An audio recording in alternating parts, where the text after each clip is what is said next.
வேறெதையும் கேட்டிட தெரியாது. அன்பை கேட்கும் காதலுக்கு சந்தேகம் தாங்கிட முடியாது. மேடும் பள்ளம் இல்லாமல் ஒரு பாதை இங்கு கிடையாது.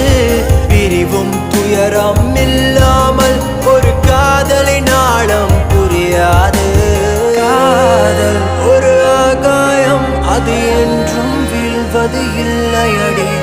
கண்ணீர் ஒரு வெண்மேகம், வீழாமல் இருப்பதும் இல்லையடி. கடலுக்குள்ளே மீன் அழுதால் மீன் கண்ணீர் வெளியே தெரியும்.